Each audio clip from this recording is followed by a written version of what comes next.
Okay, so last section we're going to look at in chapter 1 is 1.6, and it's on different operations we can do with functions, how we can combine functions together. So we can combine them through addition, subtraction, that's division, those are the easy ones. Composition is another way to combine functions, a little different, but something you've probably seen before. So the idea is you can take two functions and create a new function by combining them together. Those are 4 simple ways you can combine functions. What we're going to be interested in, though, is after we create a new function, what did you do to the domain and range? You might know what the domain and range was with the function you started with, but after you combine them, how did you change it, if you even did? Okay, that's what we got to look at.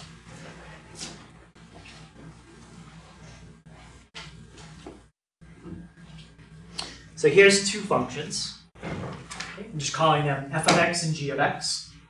And I'm going to combine them together to create a new function.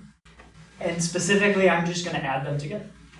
Are f of x and g of x like terms? No. It's not like f of x is x squared and g of x is 3x squared. Then you could combine them together and say 4x squared. But since they're not like terms, all you can do is pretty much just write that. That's the final answer. Yeah, that's all you could do to add them together. And again, we're going to focus on what the new domain and range would be in a little bit. If you wanted to divide them, it's a little bit more work. You could start with that. Did f of x divided by g of x. But what's wrong with leaving an answer like this? Yeah, square root in the bottom. And can someone tell me how do you fix that? Multiply what? By the square root. Where?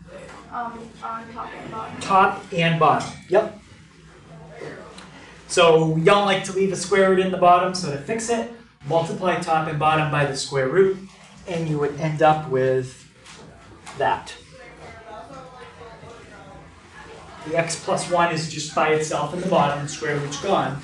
And in the top, it's x squared times the square root of x plus 1. Now, division, when you combine functions with division, you have to be careful. Because now when you have a division in the problem, you just introduced a fraction, which means you could end up dividing by 0. If there's a value you could plug in for x that would cause that to happen, we have to throw that value out. Okay? That value might have been okay in the original functions, but it's no longer okay in the combined function. So we'll talk about that. There's more examples on page 58 if you need to see more. So how do you find the domain of these new functions? Well, you want to almost think of it as like an overlap. Like if this was the domain of your first function, and this was the domain of your second function, the domain of your new function is this. It's the overlap of each of the domains, which is what I'm saying right there. It has to belong to both original functions. Now, with division, there's one extra catch. Addition, it doesn't happen. Multiplication doesn't happen. Subtraction. But with division, if you now create a problem where you now have a variable in the bottom, kind of like I did right here, you also have to get rid of any values that would cause you to divide by 0.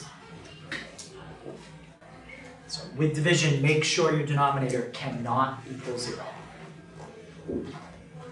So any question on that idea that it has to belong to both of the original functions, not just one, both. Yeah. So is it like when you have two functions and you shade both of them, the shaded area between the two? Is that? Yeah, it's kind of like overlap. Okay. Yeah, if you were doing inequalities. Yeah. Okay. Kind of like that idea. All right, so let's take a look at this.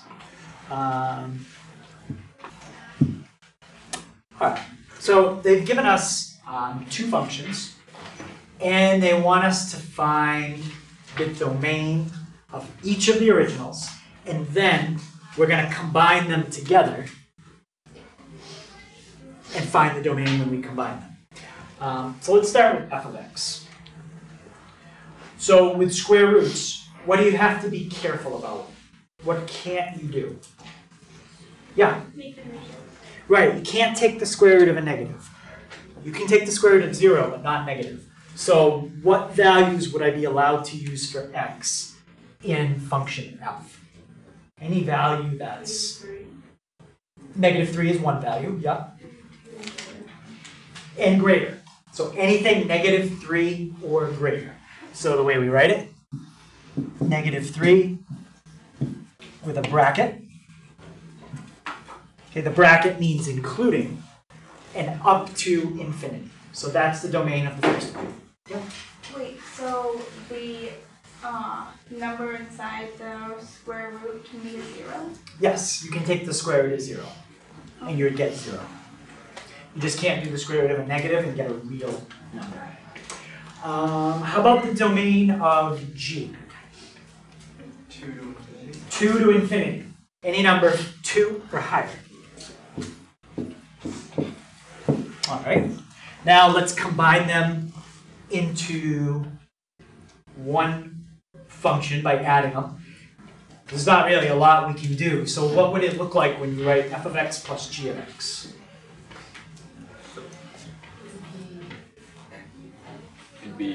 Wouldn't it be the square root x plus 1?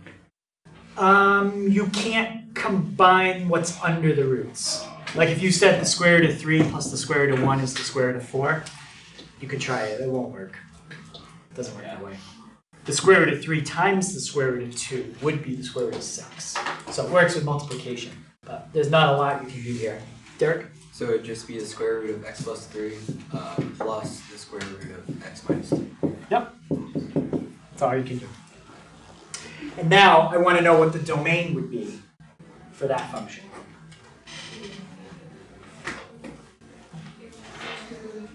Two to infinity, right? You think of, okay, what numbers work in both original domains? So if you said, well, what about like negative 1? Yes, negative 1 works in the top function, but negative 1 would not work in the bottom, okay? So the numbers that work in both are 2 to infinity. Okay. Any question on that?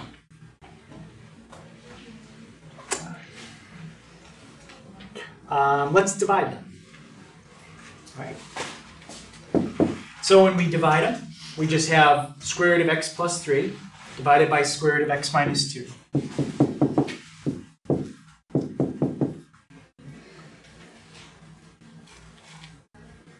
And Skylar, what's wrong with leaving my final answer like that? You can have a square root on. Right, so we'll fix having the square root in the bottom. Didn't really say to do that on this one, but we'll just do it.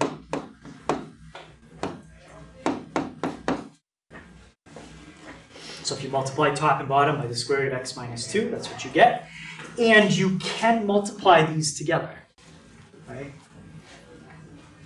That would be FOIL. I guess I'll do it. So you'd have x squared plus x minus 6. It's not really the point of the problem to go over the foiling, but you can do that here. Okay? Multiplication with roots you can always combine, but not addition. So you would accept non-combined square roots? If it really just asked for the domain and it wasn't interested in the function itself, then yeah. Okay. But if it asks for the function and you left it like this, I may take a point off for not simplifying. Okay. So with square roots, you cannot combine them if it's addition or subtraction. Multiplication, you can. Yeah. So why do you have to add them and divide them? You have to do that for. You wouldn't have to, right? This was just part A and part B, so it's just a different part. Just whatever way they ask you to. Okay. Yeah. So they could have asked you to subtract them in part A. They just did addition. Right. So what would the domain be? And it's actually easier to see the domain if you leave it like this, even though the last form is more simplified. Gotta be careful. It's similar to the last one, but Vinny? X must be greater than 2. Yeah. It's 2 to infinity. A little bit of a difference on the domain, but that little change is kind of important.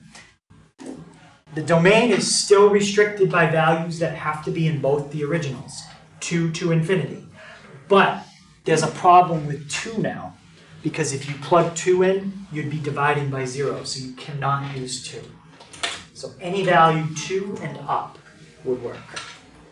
Any question on why it's the parenthesis on the 2? So because it's the parenthesis, that means that 2 is not included? Not included. So it's like 2.00001 to infinity. Okay.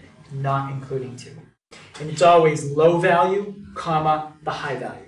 So we can go as low as 2 and as high as infinity. And you never include infinity because you can't reach it.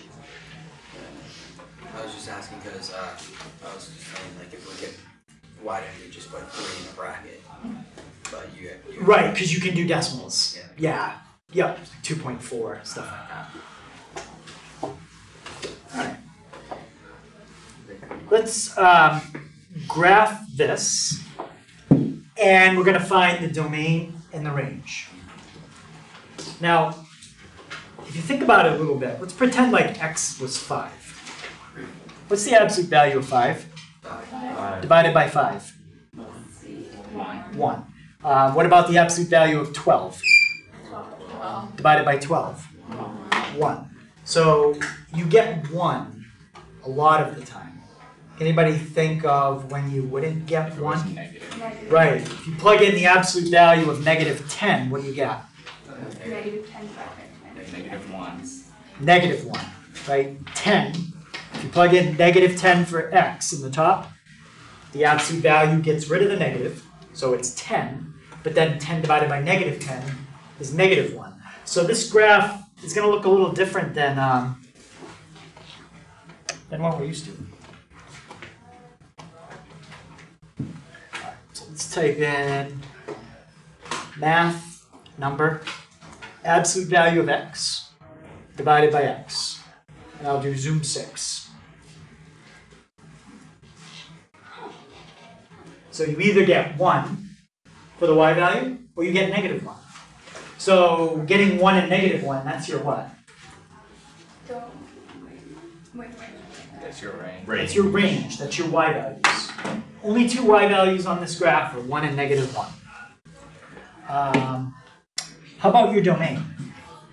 What numbers are you allowed to plug in for x?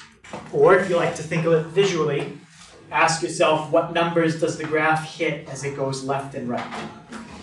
Any number except for 0. Yeah, it'll hit all real values except 0, right? You almost want to think of this as like an open circle and an open circle. You'll never hit 0. Okay, so domain, the way you can write it is like this. Negative infinity up to not including 0, or 0 not including it to infinity. That's how you write every number except 0. Don't put a bracket on the 0, then that would mean to include it. Would it be acceptable to say negative infinity to positive infinity except for 0 and just write it out? Or do you want it in that format?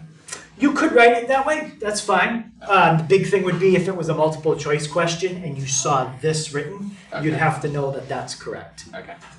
Your way is also fine. So how's that the range again? The range is the y values, okay? It's what you get when you plug in the x values. Well, if you look at the graph, the y values, if you trace along it, the y value, if you trace right, is always 1. It doesn't go up or down any more than that. And if you go left and trace, the y value jumps down to -1. Never goes any higher or lower than that. And what is the plug-in for that? To get that? To get, we typed in absolute value of x divided by x. Yep. So for the range, for a problem like that, is it always going to be 1 and negative 1? Yeah, for one like this, it would be. I mean, if you put a number in like that, that would change it a little bit. In that case, it would be 1/2 or -1/2 now, range. But if you had something that had this similar setup, it would always be 2 values. But that's kind of a weird range. Usually the range is like from 0 to infinity or something like that. It's usually not 2 specific numbers, but it can be. All right, let's take a look at the next thing. All right, so we've looked at combining functions by adding, subtracting, we did dividing. Composition is another way to combine 2 functions together. And the big idea with composition is you're plugging a function into a function. All right, so you're plugging one thing into another. So here's an example where you're plugging a number into a function. This says take 2 and plug it into function g. You'd be given function g. They'll give you a formula for it. Okay.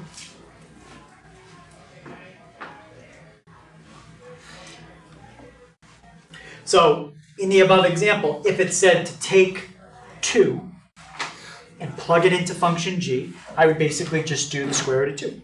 And that would be my answer. So the idea I want you to remember is whatever you have in parentheses, that gets plugged into the function that's the letter on the outside. Right, so now I've written 2 functions. G of x is the square root of x. You don't have to put a box around it. And f of x is the square root, is x squared plus 3. So I'm going to show you the notation for composition. It looks like that.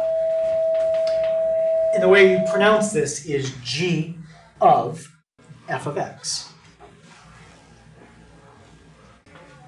So it's the same idea as having a number. You take what's on the inside and you plug it into what's on the outside.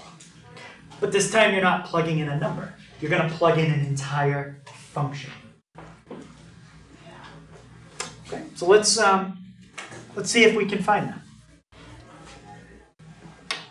So I'm going to look at function g, and everywhere in function g that I have a variable, I'm going to plug something in.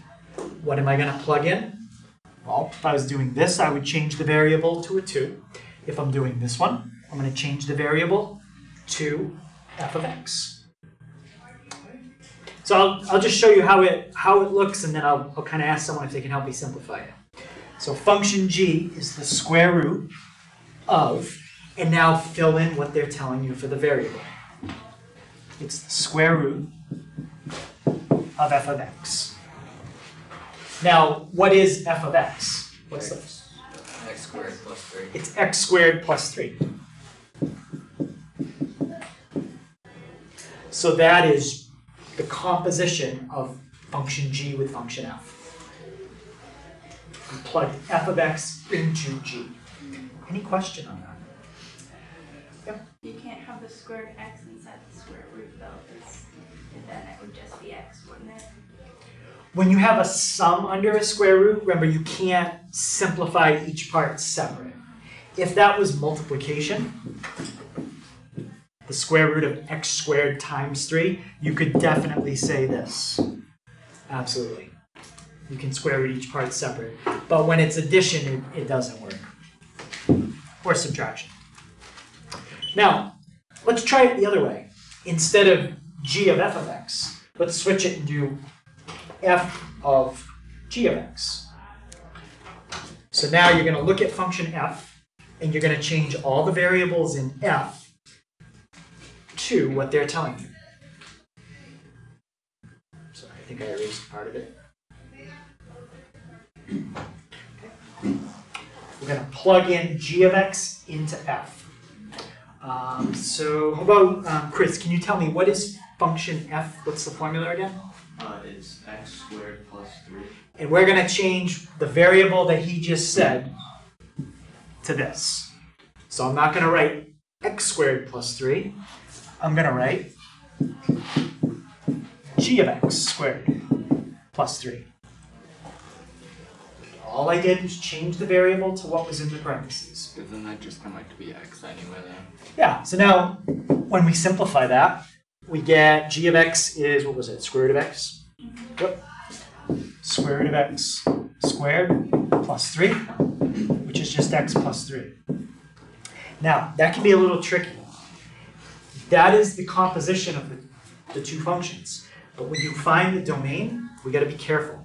The fact that we had a square root here originally is important. That affects the domain.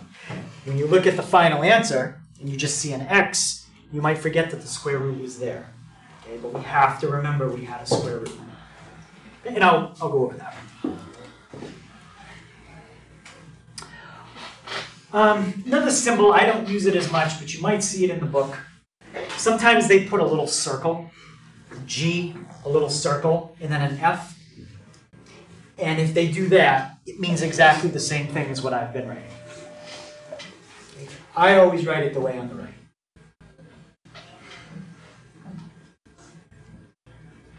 Okay. Any questions on that? All right. All right, so now what we want to look at is what happens to the domain. We'll do that first, and then what happens to the range. All right. So you can think about it a couple different ways, but the way I think about it is when I have to find the domain of a composition, I start with the inside function. When I say inside, I mean like this one. That's the inside function. That's the inside function. So we want to eliminate any values that are not in the domain of the inside function. Start with that. Now, whatever you have left out of that, we go to step 2. Look at the composed function and see if through composition, did you create any other problems that you need to exclude? What do I mean by problems? Did you create a fraction with a variable in the bottom? Could you end up dividing by 0? If so, you need to exclude it. Did you do something with square roots? Did you create a situation where now you could have a square root of a negative? If so, you need to exclude that as well. So figure out the domain of the inside function, and then whatever values you have left, eliminate from that anything that would not be part of the composed function. And that's how you find the domain. And we'll practice a couple. Now, we did it, but I didn't really point it out. When we did f of g and then switched it, g of f, did we get the same answer? No. No. Usually you don't get the same answer. If you do, that means something else. We're not really getting into that, but usually you don't.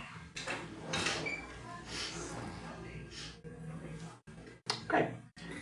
So here's our two functions. What I'll have you guys do, we'll just practice actually plugging in a number. Okay. I think what we just did in the last example is harder, plugging in letters. But let's try finding f of g of 9. And f of x equals x plus 1. G of x is the square root of x. So when you're doing it with numbers, you start on the inside and you work your way out. So the first thing you would find is g of 9.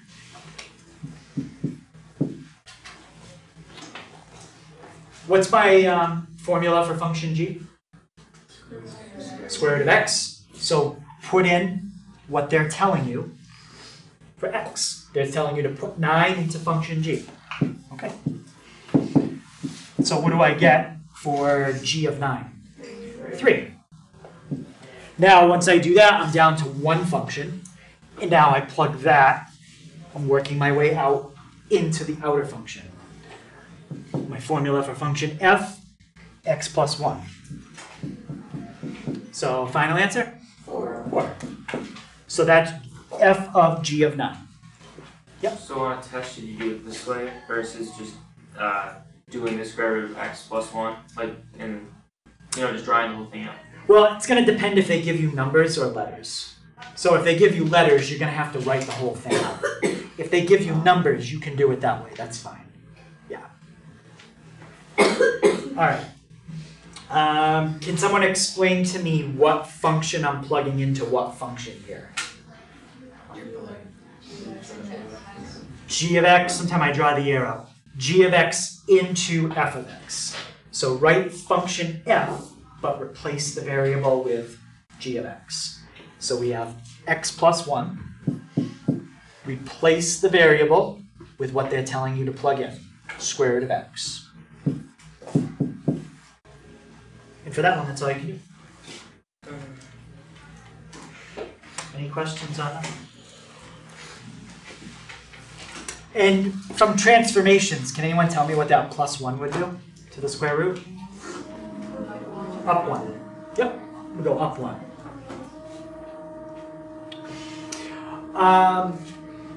Now, so g of f of x. So just the reverse. Take f, plug it into g. So let's look at function g. It's the square root of x. You're not going to put x, replace x with f of x. X plus 1. So depending on how you pronounce it, they may pronounce kind of the same, the square root of x plus 1, but they're definitely different. Okay? We still haven't found domain yet. I just wanted to practice one more of those. Question?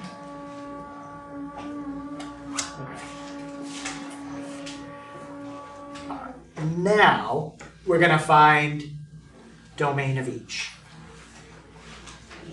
So we've got function f, function g, and we'll do what we did before, but then we'll also find the domain.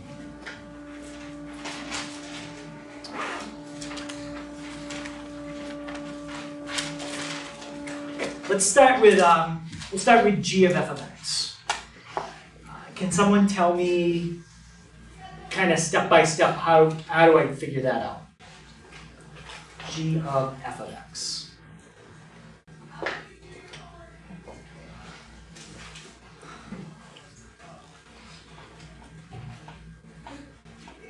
Yeah, ask. So you would plug f of x, x squared minus 1 in for the variable for g of x. Yeah, so take f of x, which is x squared minus 1, and plug all of this in right there. So you're going to get the square root of x squared minus 1. Can I simplify that any further? No. Okay, so that's it for that part. Now the domain.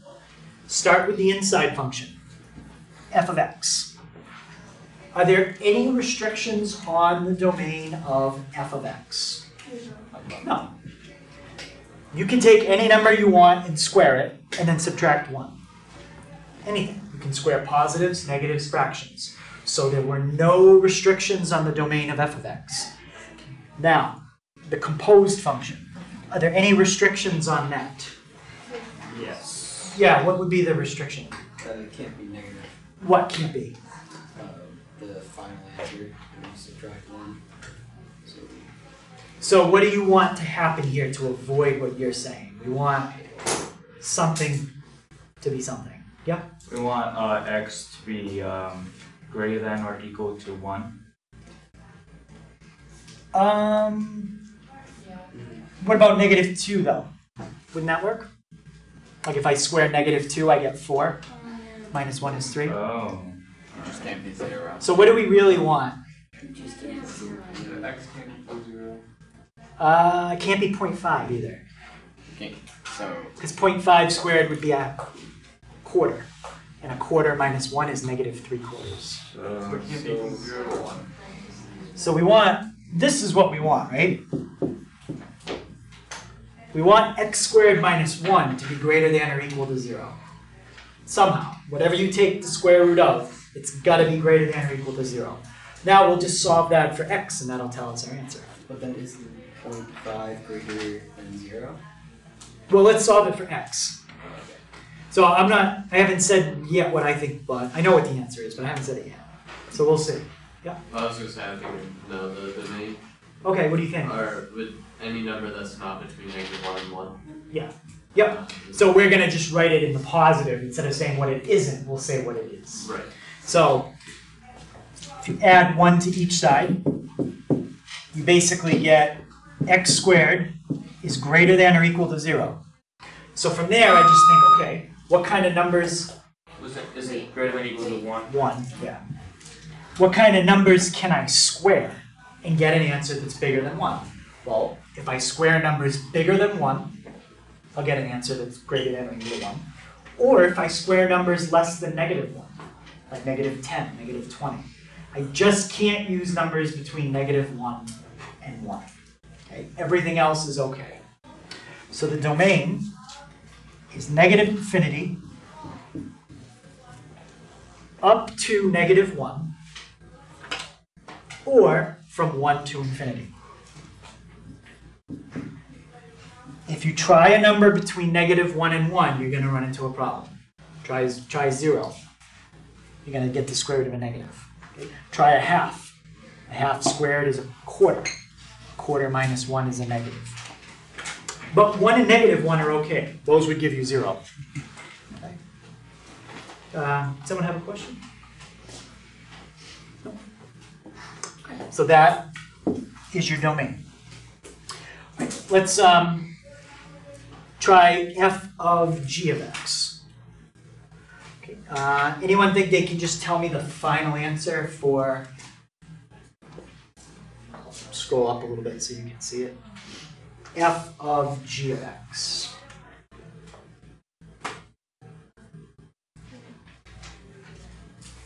Yeah. Is it x minus 1? It's going to be x minus 1, but we've got to be a little bit careful. But yes, that is the final answer. So you're going to get the square root of x squared minus 1. Any questions on that stuff? All right. Now, square and square root cancel. And there's your composed function. Now, you might think, oh, domain is all real numbers. Because you can take any number you want and subtract 1.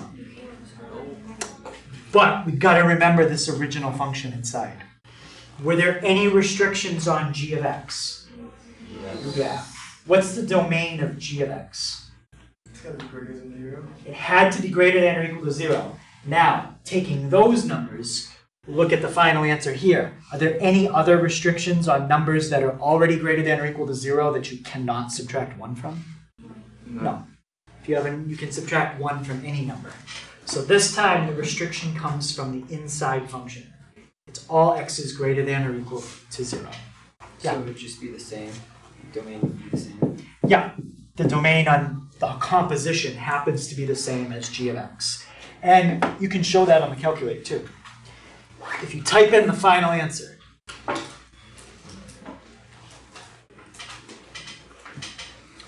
let's get this.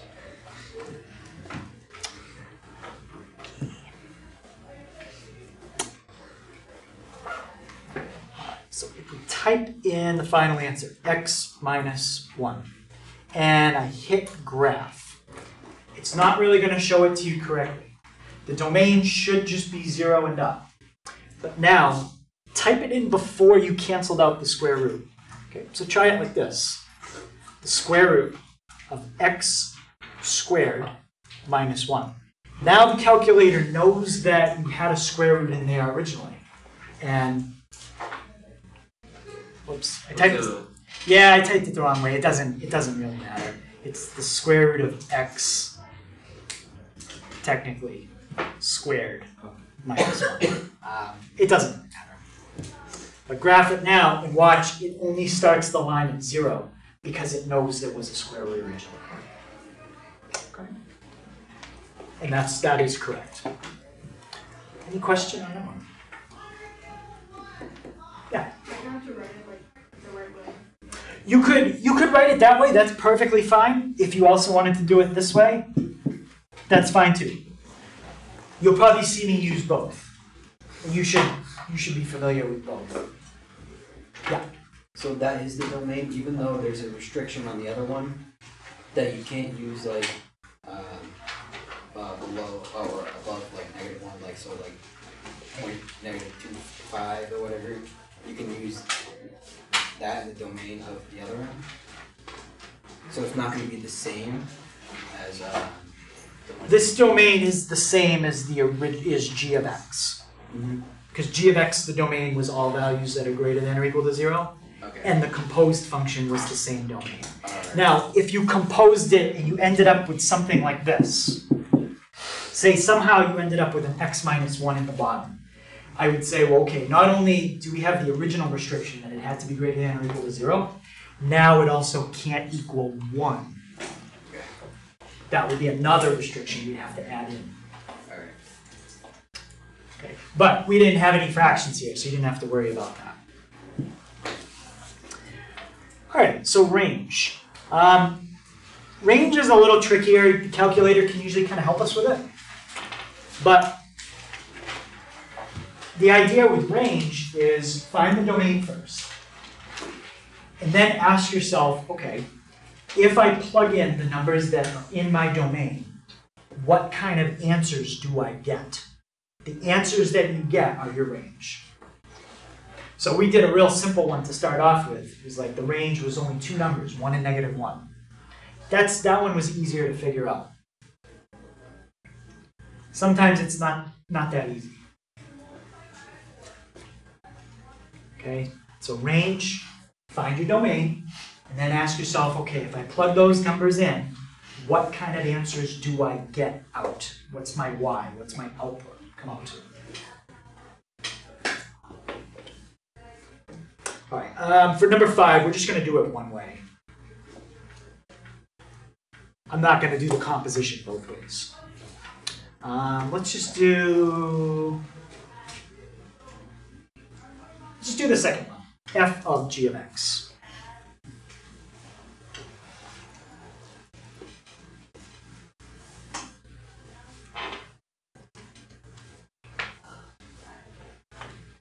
All right, so it says to find the function and then determine the domain and the range.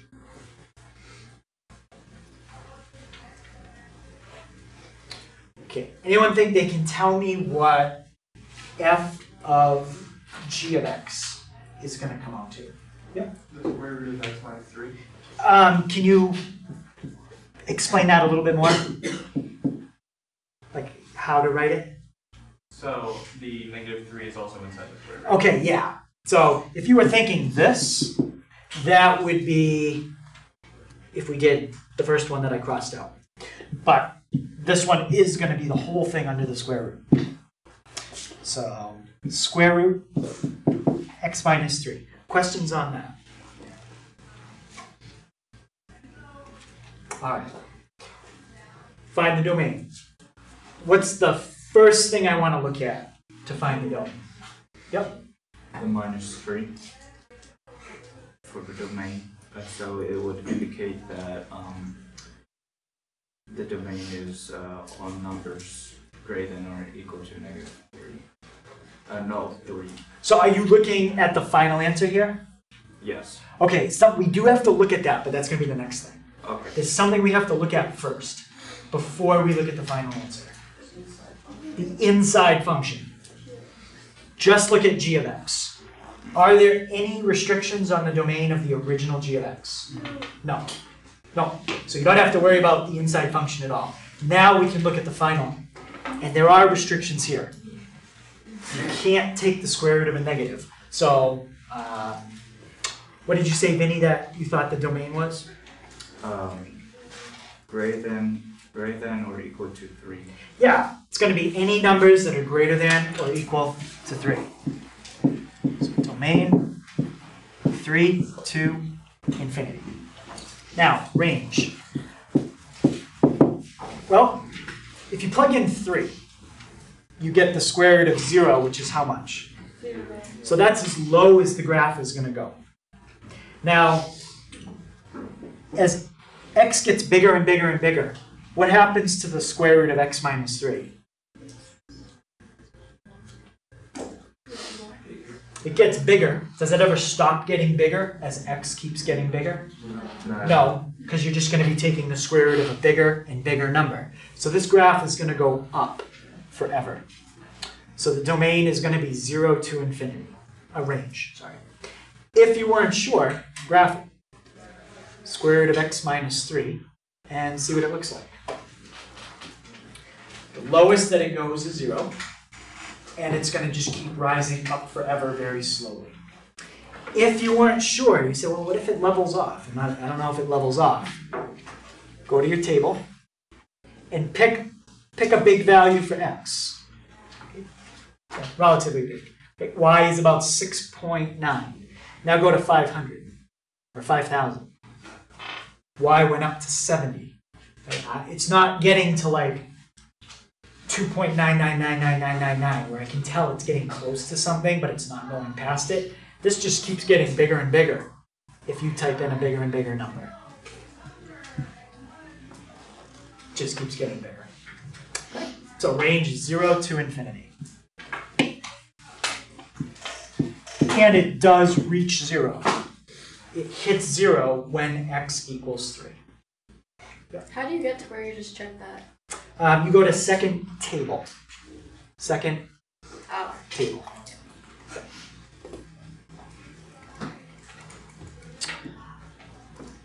All right, so let's take a look at how we can write a transformation as a composition. So like shifting left, right, up, and down. It's kind of what we did yesterday, but we can kind of take what we did yesterday and put it into a formula. So let me show you an example.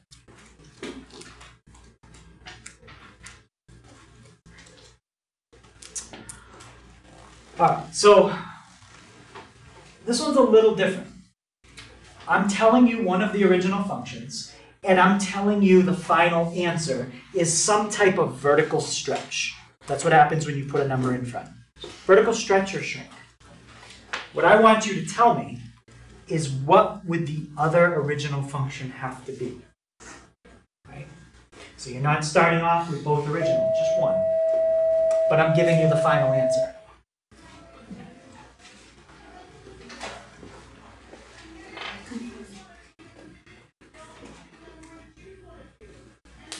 All right. So what you want to kind of think of is, imagine plugging this into function g. You have to take, let's write out what f of x is. F of x is x squared. Somehow this has to come out to this. So what would function g have to look like so that when you plug in x squared, you get ax squared? Yeah? It would be ax. Yeah, it would be ax. So now, if you plug in this, Wouldn't it just be a? Because wouldn't that make it x cubed? No, the x. no, because remember, you're completely replacing that. Yep. So if you replace the variable with what they tell you to replace the variable with, you would get a x squared. Okay, it's a little tricky to work backwards. You'd never have one that's super complicated, but that's how you do that one. Let's try this one. G of f of x equals x squared plus k. So I'm going to copy it down again. F of x is still x squared. I want g of x. X plus k. Yeah, it would be x plus k.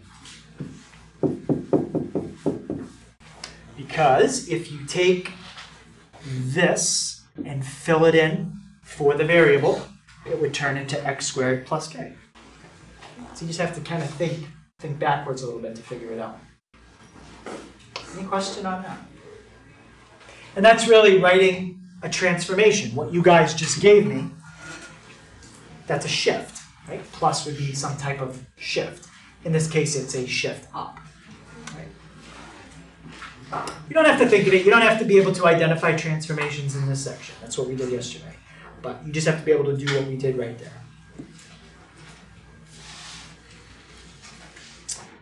Alright.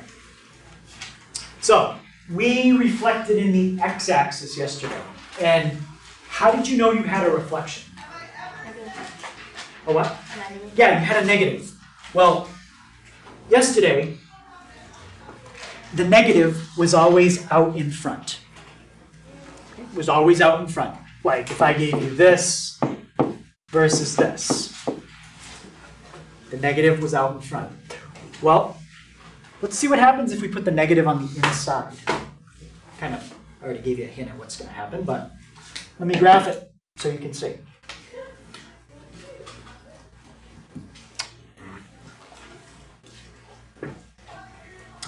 I'm going to type in, let's do the original, x plus 3 squared. This is what we did yesterday. Negative x plus 3 squared. And which axis did this flip over yesterday? X. The x. Okay, so let's graph it.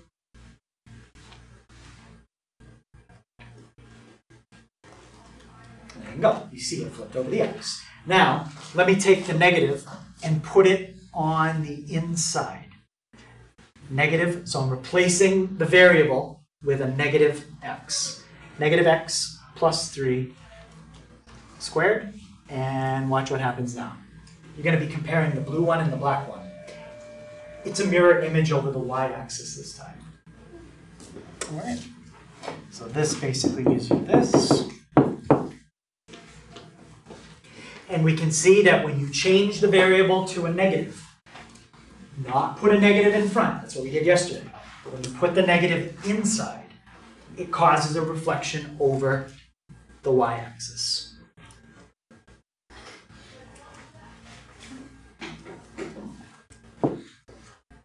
So I'm going to give you a chart that kind of summarizes transformations. Not just for quadratics, but really any function that we study all year. I'm going to try to use the same letters I used yesterday, A, H, and K. And A, H, and K can be any positive real numbers. So let's go like this and see if you can tell me. Actually, let's do it this way. Okay, when you multiply by a number in front, like x squared versus 3x squared. What kind of transformation is that? Yep. Shrink. Yep, which way? Vertical or horizontal? Vertical. Vertical. Yes. So if you multiply by a number in front, that's a vertical stretch or shrink. What if you add or subtract a number on the end of a function? What does that do? Yep. Vertical shift up or down. Yep. It's going to shift up or down. Plus is up, minus is down. I'll just put the symbol below it, I guess, if that helps. How about if you add, we'll do add and subtract separate because these can be confusing. If you add inside, which way does that shift? Plus, yes, it's going to shift left. What if you subtract? Shift right. If you put a negative out in front of the function, that's reflecting over your x, and the negative inside, we just did that, that's reflecting over the y. And that applies to any function we study all year. Any questions on that? All right. So what I'm going to do is I'm going to give you a graph. I'm not going to give you a formula, just an image. And I'm going to ask you to do a transformation to it. Okay? So it's just going to be drawn. You're not going to have to do any algebra or anything like that.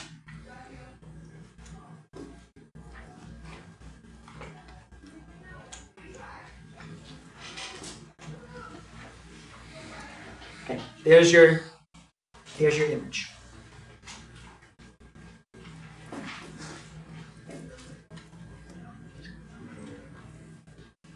Does everyone have those so I can scroll them? Cool.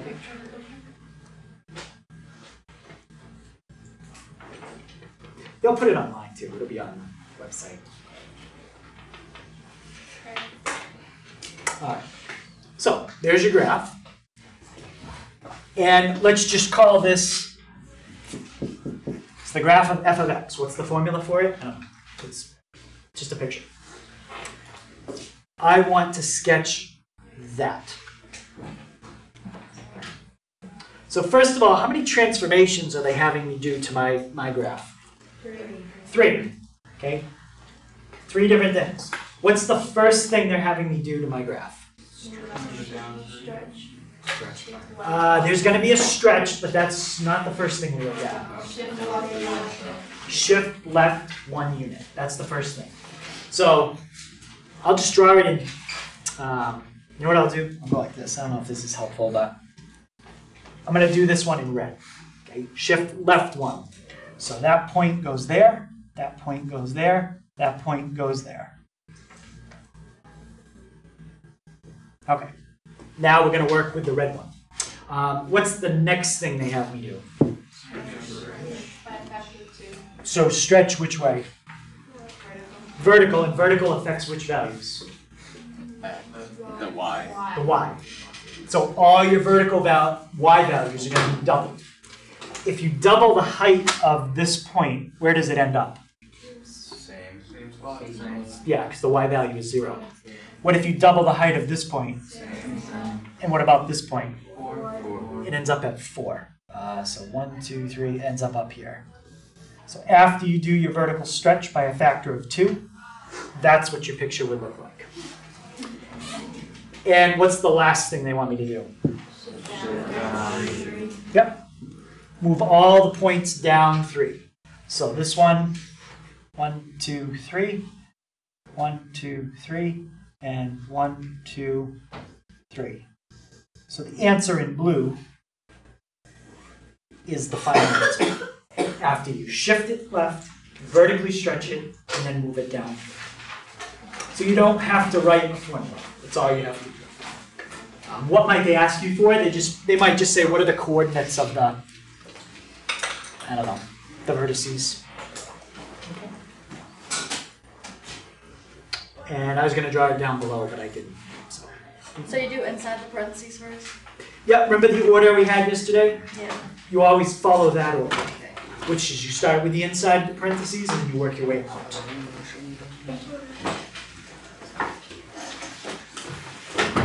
Okay, so homework tonight, it's on page 66. It's 1 through 3, 6, 8, 13 to 15, 22 to 25, and 32, 40, 44, 57, 63. Okay, you'll notice that in our book there's a ton of problems in each section. It usually goes to like 60, 70, sometimes even 2 questions. I just try to skip around to a few of them. My extra help day will be tomorrow after school, and our first test will be on Friday.